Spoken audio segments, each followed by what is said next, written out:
나의 죄를 씻기는 예수의 피밖에 없네. 찬양했습니다. 주님의 보혈의 은혜가 우리 가운데 가득하게 될 줄 믿습니다. 말씀 보겠습니다. 사무엘하 24장 1절부터 4절 말씀입니다. 사무엘하 24장 1절부터 4절 말씀. 여호와께서 다시 이스라엘 향하여 진노하사 그들을 치시려고 다윗을 격동시키사 가서 이스라엘과 유다의 인구를 조사하라 하신지라. 이에 왕이 그 곁에 있는 군사령관 요압에게 이르되 너는 이스라엘 모든 지파 가운데로 다니며 이제 단에서부터 브엘세바까지 인구를 조사하여 백성의 수를 내게 보고하라 하니 요압이 왕께 아뢰되 이 백성이 얼마든지 왕의 하나님 여호와께서 100배나 더하게 하사 내 주 왕의 눈으로 보게 하시기를 원하나이다. 그런데 내 주 왕은 어찌하여 이런 일을 기뻐하시나이까 하되 왕의 명령이 요압과 군대 사령관들을 재촉한지라. 아멘. 오늘은 봉독해드린 사무엘하 24장 1절부터 4절을 본문으로 재앙이 그쳤더라 라는 제목으로 함께 말씀을 나누겠습니다. 이 재앙이 그쳤더라 라는 제목으로 나누는 세 번째 시간입니다. 지난 시간에는 재앙을 지나면서 하나님이 주신 비전을 회복하고 하나님과의 관계를 회복하라 라는 말씀을 드렸습니다. 오늘은 계속 이어지는 말씀으로 재앙을 지나면서 하나님이 우리의 마음을 회복시켜 주실 때 우리의 영적 마음을 살피고 또 진실된 마음을 가지라 라는 말씀을 드릴 겁니다. 오늘 말씀을 드릴 때 여러분들의 마음을 진단하고 회복하여 주시는 그 하나님의 은혜로 모두가 원하는 그 귀한 모습으로 회복되기를 바랍니다. 오늘은 두 부분으로 말씀을 드립니다. 첫 번째는 영적 마음입니다. 사람이 품은 마음이 있습니다. 그 마음이 그 사람을 결정합니다. 이 마음은 재앙을 지나면서 표면으로 드러나게 됩니다. 그래서 재앙을 지나는 사람들이 자신의 마음을 볼 수 있는 기회를 얻게 됩니다. 그 마음을 볼 때 회복할 수 있는 좋은 기회를 얻게 되는 겁니다. 그때 재앙을 만났을 때 왕 다윗의 마음이 이렇게 드러났습니다. 1절입니다. 여호와께서 다시 이스라엘 향하여 진노하사 그들을 치시려고 다윗을 격동시키사 가서 이스라엘과 유다 인구를 조사하라 하시니라. 보니까 그의 마음이 격동되었습니다. 격동되어서 그가 유다와 이스라엘의 인구를 조사하라 명령하였습니다. 다윗은 후에 이런 자신의 마음을 자책하였습니다. 그는 미련하게 행하였다라고 이렇게 고백하였습니다. 10절입니다. 다윗이 백성을 조사한 후에 그의 마음에 자책하고 다윗이 여호와께 아뢰되 내가 이 일을 행함으로 큰 죄를 범하였나이다. 여호와여 이제 간구함나니 종의 죄를 사하여 주옵소서. 내가 심히 미련하게 행하였나이다 하니라. 자, 여기 미련하게 행하였다라고 할 때 미련하다라는 말은 사칼이라는 단어인데 바보다, 어리석다라는 뜻입니다. 이 말은 일반적으로는 지적인 그리고 도덕적인 부족함을 말하지만 이것이 하나님과 연결될 때는 영적인 잘못된 부족함을 뜻하는 말이 됩니다. 영적으로 잘못된 마음을 품으면 이런 미련하게 행하는 일이 이제 발생하게 되는 겁니다. 자, 예를 들면 사울이 사무엘을 기다리지 못하고 자신이 직접 제사를 주관하였을 때 그가 영적으로 어리석었습니다. 그는 영적 분별력을 상실하고 제사에 대한 그 레인의 그 특권을 침해하였습니다. 이때 사무엘은 왕이 망령되이 행하였도다 라고 미련하다라는 사칼이란 말을 쓰면서 하나님 여호와께서 왕에게 내리신 명령을 지키지 아니하였다다 라고 그가 하나님의 명령을 지키지 못한 것은 망령됨, 즉 영적으로 어리석은 상태였기 때문이라는 것을 지적하였습니다. 다윗이 그때 인구 조사를 하였을 때도 그가 영적인 부족함을 여전히 드러냈습니다. 자, 1절 다시 봅니다. 여호와께서 다시 이스라엘 향하여 진노하사 그들을 치시려고 다윗을 격동시키사 가서 이스라엘과 유다의 인구를 조사하라 하시니라. 그때 다윗의 인구 조사는 마음이 격동된 가운데 행해진 미련한 행위였습니다. 그때 그가 바보처럼 행하였습니다. 그런데 이 영적인 미련함은 더 깊은 데 있는 죄와 연결됩니다. 자, 10절을 한번 봅니다.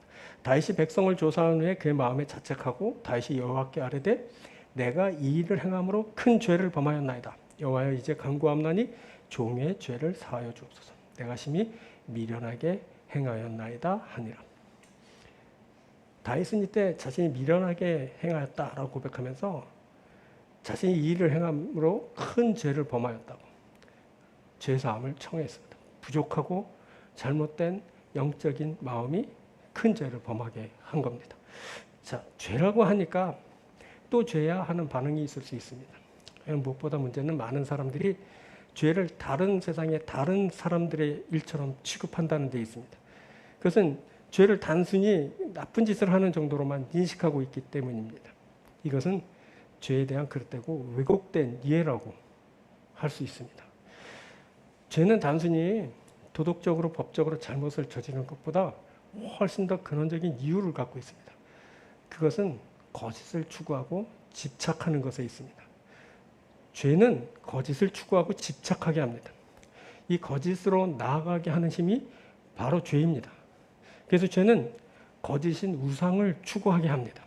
이것이 바로 죄의 본질입니다. 죄는 하나님을 떠나 거짓인 우상에게 나아가게 하는 그런 힘입니다.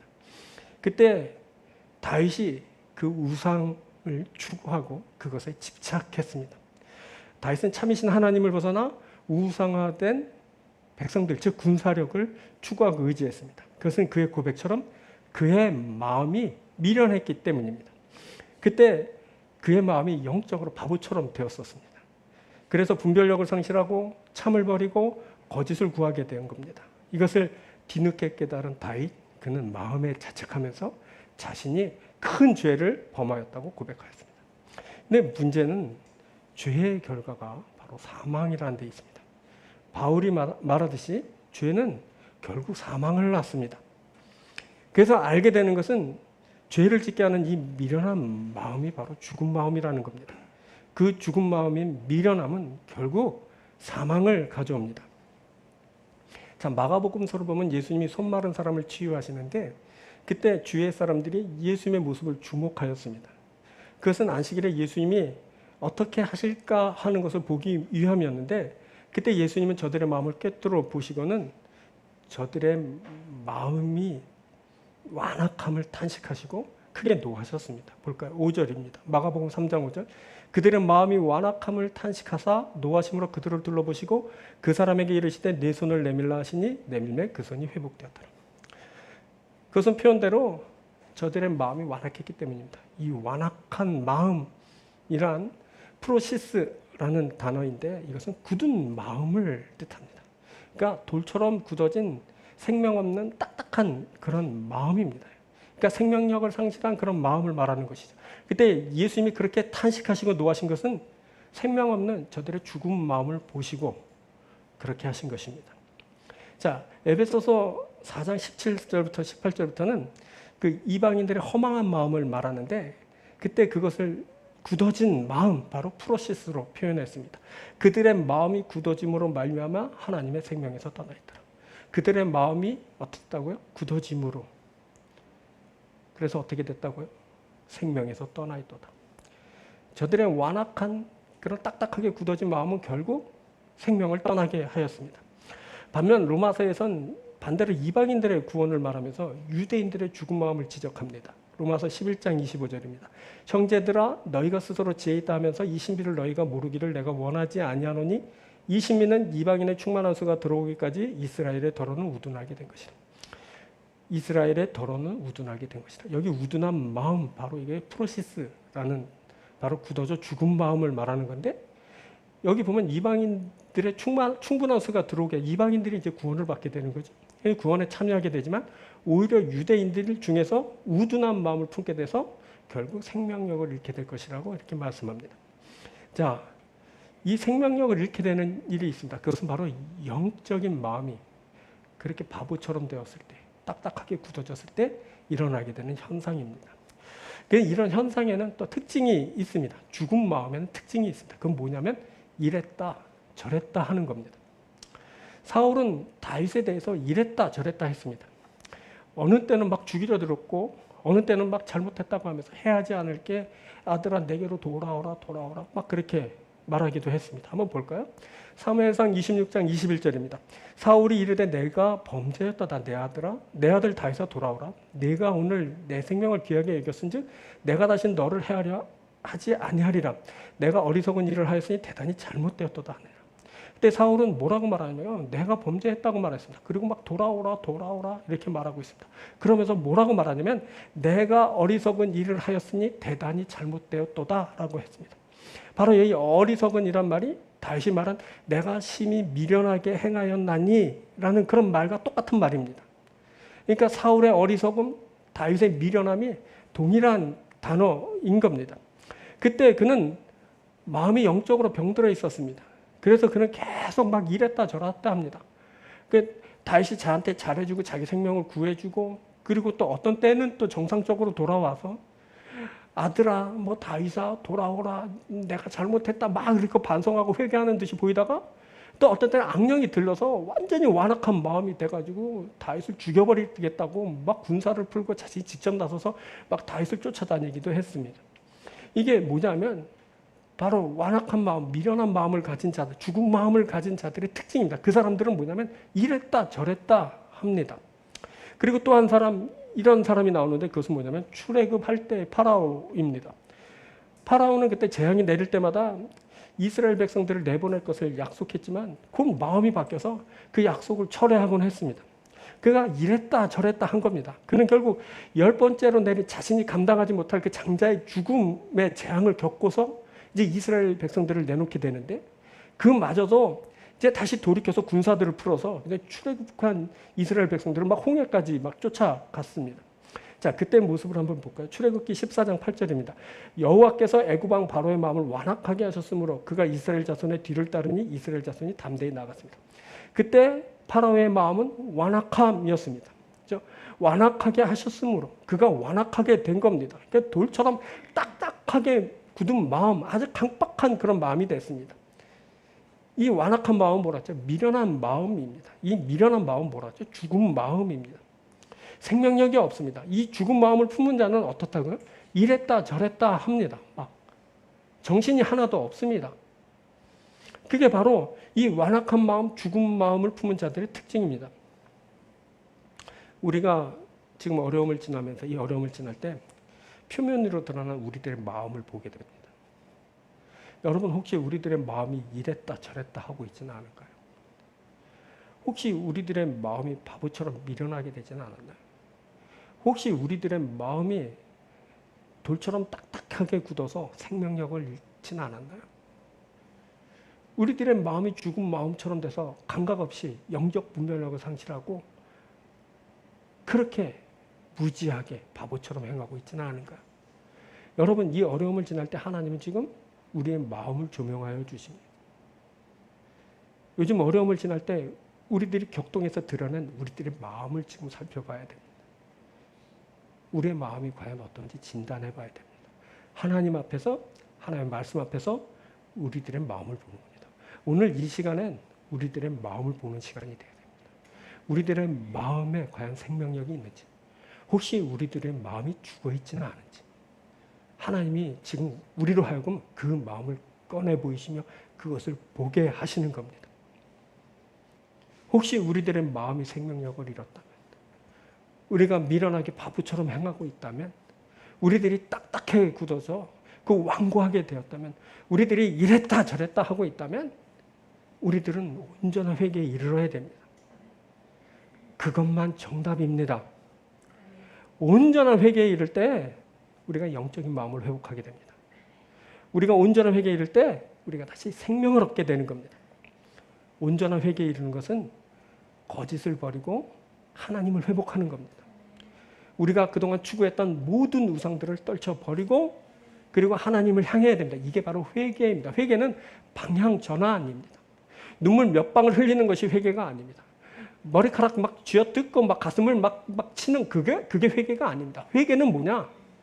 그런 모든 애통해하는 마음에 내 실제적인 행위와 그 내 현실의 변화가 있는 것 그게 회개입니다. 모든 우상을 떨쳐야 됩니다. 그리고 하나님을 바라봐야 됩니다. 그게 회개입니다. 그 온전한 회개를 이룰 때 이랬다 저랬다 하는 일들이 우리 가운데 사라지게 될 때 우리가 하나님을 회복하고 하나님이 주시는 생명을 회복하게 되는 겁니다. 그게 바로 영적 마음의 회복입니다. 사랑하는 여러분, 우상에게서 돌이키십시오. 하나님을 회복하십시오. 완악한 마음들이 다 깨어지게 그런 하나님 앞에 온전히 내어 자신을 맡기고, 그리고 하나님의 귀한 역사로 여러분들의 굳어진 마음이 다 철저히 아주 그냥 변화되는 그런 역사를 만나게 되길 바랍니다. 여러분들의 영적 마음이 회복되길 바랍니다. 이 재앙을 지날 때, 이 어려움을 지날 때 하나님의 은혜는 아주 확고합니다. 우리를 새롭게 하시는 겁니다. 온전하게 하십니다. 더 강하게 하시고 더 거룩하게 하시려는 것이 바로 재앙을 지날 때 우리에게 주시는 그 하나님의 뜻이고 하나님의 역사인 겁니다. 사랑하는 여러분, 여러분들의 죽은 마음에 다시 생명을 얻게 되는 귀한 일이 있게 되길 주의 이름으로 축원드립니다. 두 번째는 진실된 마음입니다. 재앙을 지날 때 막 드러나는 마음 중에는 너나 너희에 대한 마음이 있습니다. 이것은 그동안 나를 만나고 함께한 사람들에 대한 마음입니다. 그때 재앙의 때 내가 이렇게 저렇게 행하게 되는데 그 행동은 너에 대한 나의 마음을 그대로 막 드러내서 알려줍니다. 그때 재앙을 만났을 때 다윗이 너나 너희에 대한 마음이 이렇게 드러났습니다. 4절입니다. 왕의 명령이 요압과 군대 사령관들을 재촉한지라. 요압은 이 인구조사라는 왕의 명령을 받고 왕 다윗에게 한 차례 충고를 하게 됩니다. 3절입니다. 요압이 왕께 아뢰되 이 백성이 얼마든지 왕의 하나님 여호와께서 100배나 더하게 하사 내 주 왕의 눈으로 보게 하시기를 원하나이다. 그런데 내 주 왕은 어찌하여 이런 일을 기뻐하시나이까? 그때 요압은 야훼 하나님이 얼마든지 백성의 수를 더하여 주실 텐데 왕께서는 어째서 이런 불신앙의 일을 자초하십니까? 라고 그렇게 충언한 겁니다. 그런데 다윗은 그의 말을 귀담아 듣지 않았습니다. 그리고 그의 뜻을 굽히지 않았습니다. 왕의 명령이 요압과 군대 사령관들을 재촉한지라. 자신의 뜻을 강하게 주장하는 모습입니다. 이때 다윗은 요압 때문에 한 차례 자신의 마음을 들여다볼 수 있는 그런 기회를 얻었습니다. 하지만 그는 자신의 마음을 들여다보지 못했습니다. 오늘도 이렇게 말씀이 선포되지만 그렇다고 여러분들이 다 여러분들의 마음을 들여다보는 것은 아닙니다. 왜 그럴까? 왜 내 마음이 들여다 보여지지 않을까? 들여다볼 수 없는 걸까요? 오늘 그것을 말씀할 겁니다. 너에 대한 마음을 살필 때 오늘 내 마음이 왜 들여다 보여지지 않는지 그것을 우리들이 이제 알게 되는 겁니다. 자, 미련한 마음, 다윗의 마음에게 사칼이라고 했어요. 그 마음은 다윗의 눈과 귀를 다 가려놓았습니다. 그는 완강했고 결국 요압이 인구조사를 위해 나서게 되었습니다. 그때 다윗의 완강함은 내 앞에 있는 사람이 누군지, 그가 지금 나에게 무슨 말을 하는지 몰라보게 했습니다. 왕의 명령이 요압과 군대 사령관들을 재촉한지라. 막 재촉만 했습니다. 이 재촉하다라는 말은 하자크라는 단어인데 이것은 강하다라는 뜻입니다. 이 말은 주로 to be stronger than, 그러니까 그 무엇과 비교하여 강할 때 쓰인 그런 말입니다. 그때 다윗의 주장은 그 무엇보다, 그 누구의 말보다 더 강하였습니다. 이것이 바로 재촉하는 다윗의 마음이었습니다. 이것은 다윗이 소년 시절 이제 골리앗을 막 돌로 쳐 죽였을 때 그런 마음과 일치된 그런 마음이었습니다. 한번 볼까요? 17장 50절, 사무엘상 17장 50절. 다윗이 이같이 물매와 돌로 블레셋 사람을 이기고 그를 쳐 죽였으나 자기 손에는 칼이 없었다. 여기서 다윗이 이같이 물매와 돌로 블레셋 사람을 이기고 할 때 이기다라는 단어가 바로 본문에 재촉하다라는 단어와 같은 단어 하자크라는 단어입니다. 그때 다윗은 골리앗을 상대하듯이 요압과 그 군대 사령관들을 대했습니다. 마치 죽일 듯이 원수를 대하는 그 자세로 부하들을 대한 겁니다. 그래서 그때 그의 마음은 그 누구도 말릴 수 없는 상태였고 그 누구도 그 일에 제동을 걸 수 없었던 겁니다. 아주 강력한 마음, 비교해서 그 누구도 이기지 못하는 그 강한 마음을 그가 가지고 있었습니다. 이 재촉할 때 그 다윗의 그 상태는 앞에서 살핀 이랬다 저랬다 할 때 그 파라오의 마음과 같습니다. 자, 14장 출애굽기 14장 8절입니다. 여호와께서 애굽 왕 바로의 마음을 완악하게 하셨으므로 그가 이스라엘 자손의 뒤를 따르니 이스라엘 자손이 담대히 나가서. 이 파라오의 마음을 말하는 완악하다라는 단어가 바로 재촉하다라는 것과 같다. 하자크라는 동일한 단어입니다. 그때 파라오는 그 누구와 비교해도 이길 수 없는 그런 강한 마음을 가졌기 때문에 누구도 그 이스라엘 백성들을 추격하는 것을 말릴 수가 없었습니다. 결국 실행에 올렸고 그 무리하게 그렇게 군사를 이끌고 이스라엘 백성들을 쫓아가다 홍해에 다 갇혀 빠져 죽지 않습니까? 자, 이게 바로 하자크, 재촉하다라는 겁니다. 누구도 이길 수 없는 그 마음, 그 상태, 그것을 그가 가지고 그렇게 행한 겁니다. 그때 다윗의 마음이 바로 하자크였습니다. 그러니까 아주 완악하였습니다. 자, 이 완악함은 곧 그의 강함을 드러내게 됩니다. 그리고 그 강함은 그 누구도 그에게 영향을 줄 수 없는 그런 상태를 만들어 놓게 됩니다. 그때 왕 다윗은 자신의 말 외엔 다른 그 누구의 소리도 듣지 않게 되었습니다. 그때 다윗은 또 하나의 우상과 만나게 되는데 그것은 바로 누구냐? 바로 다윗 자신이었습니다. 그러니까 앞에서 말한 것과 다른 또 다른 우상을 만난 겁니다. 그게 뭐냐면 거짓된 나, 비본래적인 나인 겁니다. 그러니까 자기가 쌓아 올린 거대한 그 우상을 그가 만나야만 했던 겁니다. 이 자기 우상은 자기 중심적으로 생각하고 말하고 행동하게 합니다. 자기 우상화에 들어서면 그 누구도 말리지 못합니다. 이 자기 우상화는 자기를 보존하고 자기를 확대하려는 욕심으로 충만하게 됩니다. 그래서 좀 더 많이, 좀 더 높이를 주장하고 그렇게 높이 많이 쌓아놓고 벌려놓은 그 공적으로 남들에게 인정을 받으려고 합니다. 그때 막 자랑하며 과시하는 일이 발생하게 됩니다. 하지만 그 결과는 공허합니다. 그것은 비본래적인 나, 거짓된 나, 즉 내가 만들어낸 우상이기 때문에 그렇습니다. 그때 다윗의 행동은 막 진취적이고 막 의욕적인 것처럼 보였습니다. 하지만 그는 그때 실은 완악하고 그래가지고 자신 외엔 그 누구도 돌아볼 수 없는, 아니 진실된 자신의 모습조차 볼 수 없는 자기 우상화에 빠진 아주 부실하고 연약한 모습이었던 겁니다. 많은 사람들이 이렇게 교묘하게 감춰진 자기 우상화의 길을 갑니다.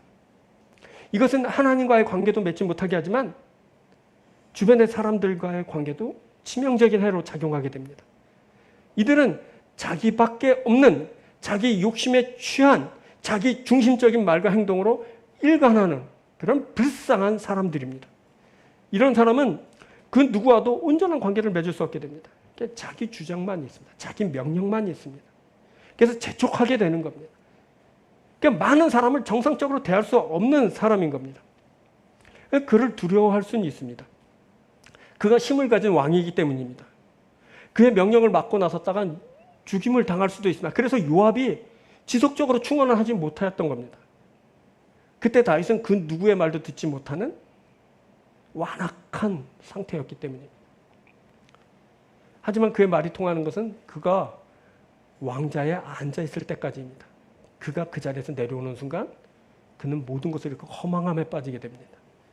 결국 뭐 사랑이나 배려, 뭐 인간관계에 있어야 할 그 기본적인 요소들이 빠진 그 관계는 힘의 논리대로 강한 자가 명령을 하고 약한 자가 들을 수밖에 없는 그 강압적인 것 빼고는 그 이상을 기대할 수 없는 아주 불완전한 그런 관계이고 모습일 뿐인 겁니다.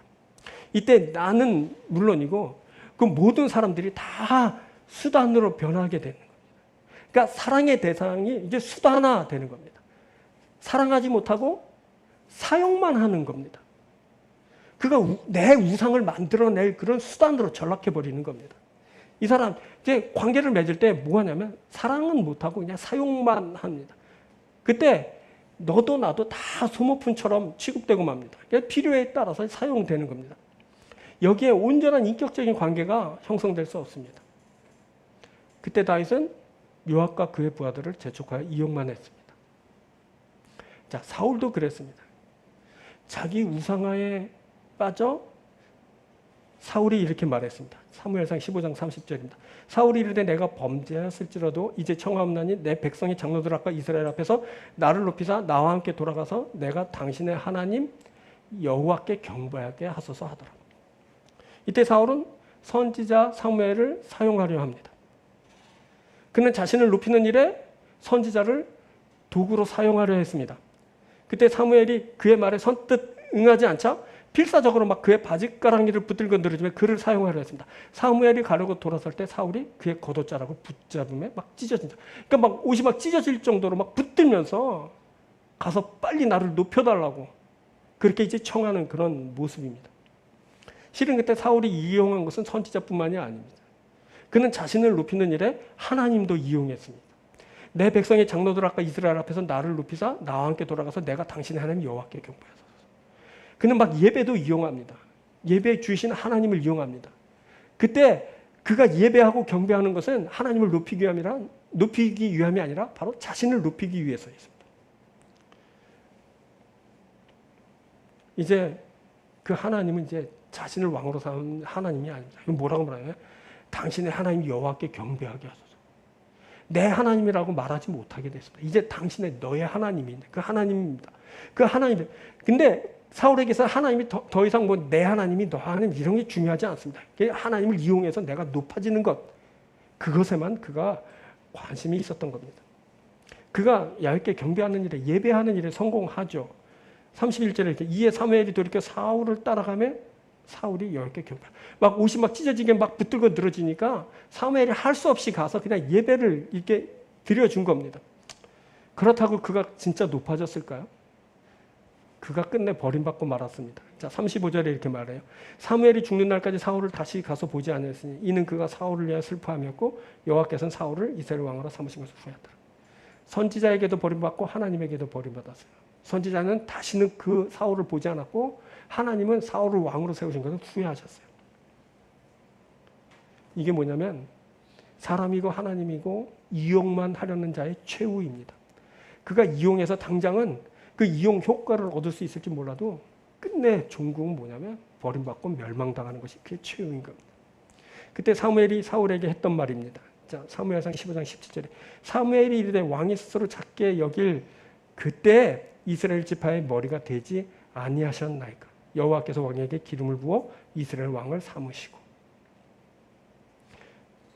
사울이 스스로 자신을 작게 여길 때 하나님이 그를 주목하시고 이스라엘의 머리 삼으셨습니다. 그런데 그가 자기 유상에 빠져 스스로를 자신을 막 높이려 할 때 하나님께 버림받고 말았습니다. 자, 앞에서 살핀 그 파라오도 마찬가지입니다. 그가 이스라엘 백성들을 그렇게 재앙을 겪으면서 내놓지 못한 것은 저들의 이용 가치 때문입니다. 당시 거칠고 지저분하고 그 험한 일들을 히브리인들이 다 감당했습니다. 그런데 저들을 놓아주게 되면 그만큼의 그 노동력을 잃게 되는 것이기 때문에 너무너무 아까우니까 저들을 쉽게 놔줄 수 없었던 겁니다. 그런 겁니다. 이용하려는 사람들이 있습니다. 많은 사람들이 이용하려 합니다. 많은 사람들이 하나님도 이용하고 사람도 이용합니다. 그들의 마음속에는 오직 저 사람을, 저 대상을 어떻게 사용하고 이용할까 하는 것에만 관심이 있습니다. 어떻게 사랑할까? 얼마나 사랑해 줄까? 내가 저를 얼마나 귀하게 여겨줄까? 얼마나 저를 위로해 줄까? 뭐 이런 마음은 없는 겁니다. 그냥 이용하고 사용해서 자기가 잘 되고 많이 가지고 높아지는 그것에만 이제 관심이 있는 겁니다. 이렇게 진실된 마음이 결여된 그 관계에는 모든 것이 억지스럽게 됩니다. 그래서 끝내는 어떻게 되면 틀어지게 됩니다. 그래서 변질되게 되죠. 그래서 그 결과가 안타깝습니다. 멸망받고 죽게 되는 일이 있게 되는 겁니다. 자, 예수님은 아버지 하나님과 관계를 맺으실 때 자신을 다 내리고 온전히 아버지의 뜻을 경청하시고 그 뜻이 이루어지길 기도하셨습니다. 자, 마가복음 14장 36절입니다. 이르시되 아빠 아버지께는 모든 것이 가능하오니 이 잔을 내게서 옮기시옵소서. 그러나 나의 원대로 마시옵고 아버지의 원대로 하옵소서 하시고. 그때 십자가를 앞두신 예수님, 그 잔이 옮겨지길 구하였으나 자신의 원이 아닌 아버지의 원대로 되기를 구하셨습니다. 자신을 온전히 내리시고 아버지의 뜻에 순종하시는 그런 모습입니다. 이것이 예수님을 십자가에까지 나가게 하셨습니다. 그리고 마침내 인류 구원의 역사를 이루게 하였습니다. 우리에게 이런 예수의 진실된 마음이 필요합니다. 자, 빌립보서가 이같이 말씀합니다. 빌립보서 2장 5절부터입니다. 너희 안에 이 마음을 품으라. 곧 그리스도 예수의 마음이니 그는 근본 하나의 본체시나 하나님과 동등함을 취할 것으로 여기지 아니하시고 오히려 자기를 비워 종의 형체를 가지사 사람들과 같이 되셨고 사람의 모양으로 나타나서 자기를 낮추시고 죽기까지 복종하셨으니 곧 십자가에 죽으십니다. 너희 안에 이 마음을 품으라. 곧 그리스도 예수의 마음. 곧 그리스도 예수의 마음이 진실되고 온전합니다. 그래서 그 마음을 품으라 라고 사도가 외친 겁니다. 여러분, 우리가 누구입니까? 우리가 그리스도 예수의 사람, 그리스도인입니다. 우리가 자기를 비우며 낮추어 그리스도 예수의 마음을 가질 수 있습니다. 우리가 그리스도인이기 때문입니다. 이것이 성경에서 말씀하시는 우리가 갖춰야 될 마음입니다. 이것이 예수의 마음이고 이것이 진실된 마음입니다. 너를 배려하고 사랑하고 그리고 위하는 그런 귀한 마음입니다. 이 마음이 우리에게 이루어져야 됩니다. 이 마음으로 너와 너희를 만날 수 있어야 됩니다. 그럴 때 너를 좋게 하는 것은 물론이지만 내가 회복되는 역사가 일어나게 됩니다. 내가 예수처럼 되는 겁니다. 그 귀한 존재가 되는 겁니다. 자, 빌립보서는 이어서 이렇게 말씀하죠. 빌립보서 2장 25절부터입니다. 그러나 에바프로디도를 너에게 보내는 것이 필요한 줄로 생각하니 그는 나의 형제요 함께 수고하고 함께 군사된 자요 너희 사자로 내가 쓸 것을 돕는 자라. 그가 너희 무리를 간절히 사모하고 자기가 병든 것을 너희가 들은 줄로 알고 심히 근심한지라. 그러므로 내가 더욱 급히 그를 보낸 것은 너희로 그를 다시 보고 기뻐하게 하며 내 근심을 덜려 함이라. 이러므로 너희가 주 안에서 모든 기쁨으로 그를 영접하고 또 이와 같은 자들을 존귀 여기라. 에바프로디도를 보내면서 바울은 주 안에 모든 기쁨으로 그를 영접하고 존귀 여기라 라고 당부했습니다.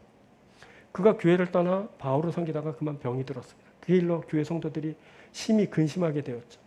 이제 다시 건강해진 그를 다시 이제 교회로 이제 돌려보내게 되었습니다. 그때 바울이 한 말입니다. 바울은 뭐라 그러면 그는 나의 형제요. 함께 수고한 군사요. 너의 사자라. 그러면서 그를 존귀 여기라 라고 했습니다. 그가 교회에서 어떤 위치에 있었는지는 잘 알지 못합니다. 그가 그냥 심부름 정도 하는 사람이었는지도 모릅니다. 그런데 사도가 뭐라고 말하면 그가 내 형제예요. 그가 이제 사도와 동급이 됐습니다. 이런 놀라운 역사가 있게 되는 겁니다. 소중히 여기고 사랑하며 온전히 섬기게 될 때 그처럼 되는 역사가 있게 되는 겁니다. 뭐라고 하면 함께 수고한 군사야. 그가 형제일 수밖에 없는 것은 그가 악한 마귀 대적 사탄과 함께 싸운 그 영적 동지입니다. 영적인 그런 전우의 군사요. 그리고 뭐라면 너의 사자예요. 다들 주저했을지 모릅니다. 어떻게 내 가족을 두고 가? 어떻게 내 일을 두고 가? 거기 가면 시간 낭비하는 거 아니야? 가면 고생할 텐데 이러면서 다들 멈칫멈칫 주저주저 했을지 모릅니다. 근데 에바프로디도가 사도를 섬기겠다고 그가 그렇게 감옥까지 오고 그렇게 고생을 함께 했어요. 그래서 뭐라 하면 너희의 사자예요. 사자면 너희를 대신하는 사람이라는 거야. 그가 존귀 여김을 받아 마땅한 사람이지 않습니까? 그래서 그를 존귀 여기라고 합니다. 자신을 낮추고 수고한 사람, 온전히 마음을 다해 온전히 가진 모든 것을 다 바쳐 사랑한 그 수고한 사람을 사도가 지금 얼마나 존귀 여기고 있는지 얼마나 사랑하고 있는지 알게 됩니다. 목숨을 걸고 섬긴 자를 나의 형제라 불러주고 전우라 하며 성도들의 사자라고 높여주었습니다. 이제 전쟁터와 같은 제 사역지를 떠나 다시 그가 교회를 복귀하게 되는데 그때 사도가 부탁한 것처럼 그가 교회의 영접을 받고 성도들에게서 존귀 여김을 받게 될 겁니다. 바로 이것이 너와 너희에 대하여 가져야 하는 우리의 진실된 마음입니다. 사도를 섬기듯이 또 사도가 그 자신을 섬긴 그 사람을 존귀 여긴 것과 같은 그런 서로를 향한 그 진실된 마음이 우리 가운데 있어야 됩니다. 예수께서 아버지를 그렇게 사랑하신 것처럼 아버지께서 아들 예수를 그렇게 사랑하신 것처럼의 그런 너와 너희에 대한 마음, 그 진실된 마음이 우리에게 있어야 되는 겁니다.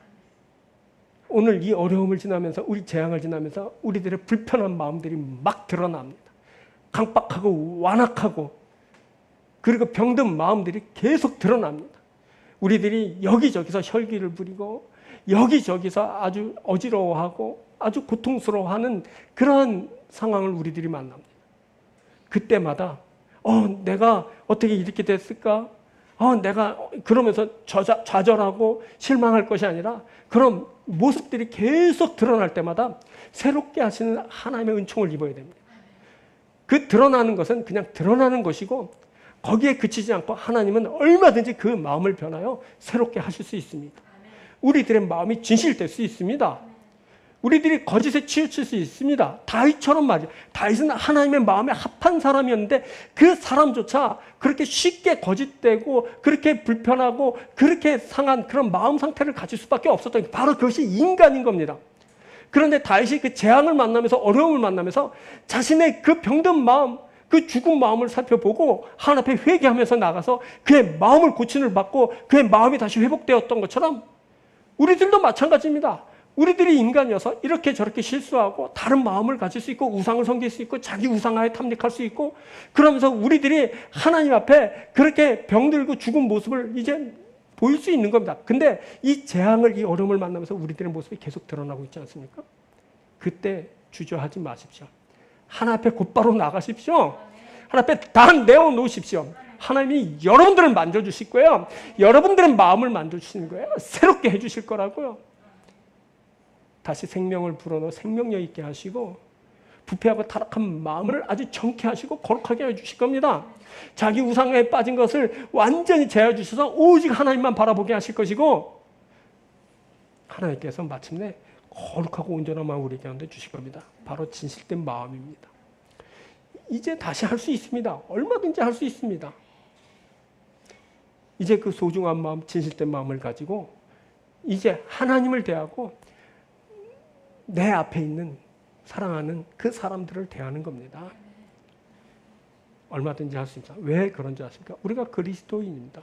예수의 사람들입니다. 우리들은 쓰임받고 버려지는 소모적인 존재가 아닙니다.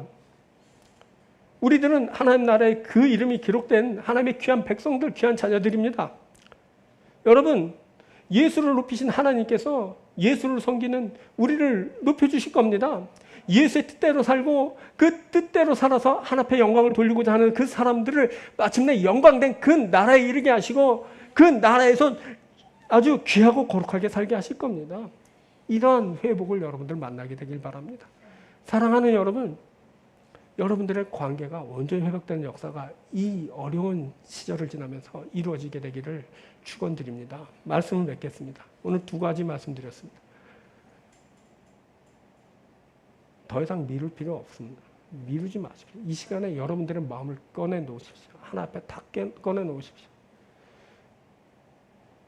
완고하게 돼서 바보처럼 된 여러분들의 죽은 마음 하나 앞에 다 깨워 놓으십시오.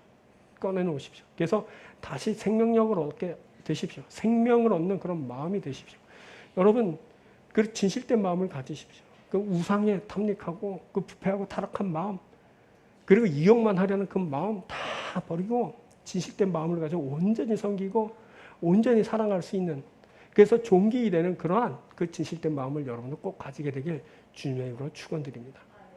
여러분, 하나님이 여러분들을 사랑하십니다. 꼭 귀한 마음을 얻게 될 줄 믿습니다. 기도하겠습니다. 오늘 하나님께서